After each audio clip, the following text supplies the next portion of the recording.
We all knew that something was happening because people were being called away from parties here in town. Very high-placed government officials were being called away. We knew it was serious when they started showing pictures of missile silos opening. We thought Washington would be probably a prime target because it was very serious. Here was this young President Kennedy facing off with Nikita Khrushchev. And I guess he wanted to push to see how hard he could get this young president to back off. Kennedy said the missiles had to be taken out of Cuba. Khrushchev said, "Niet, no way." And there were Russian ships steaming toward Cuba, or as Kennedy used to say, Cuba.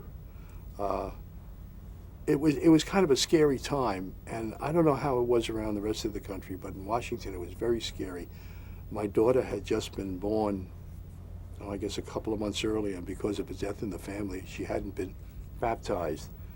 And I came home one night, and my wife said to me, "I baptized Maggie in her crib."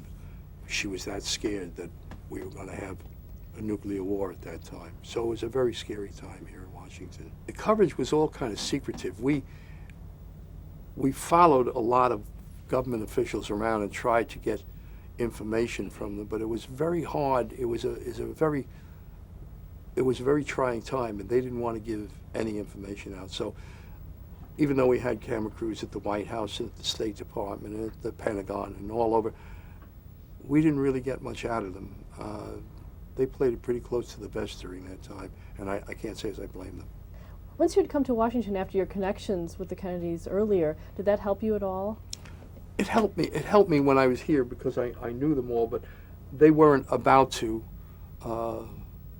They weren't about to give me information. I mean, there's always been sort of a standoff pace between the press and government officials, and it's one thing to know them socially and to have a drink or two with them, to get together with them, but it's another thing when you're working in an official capacity. And how did you know that when the crisis was over?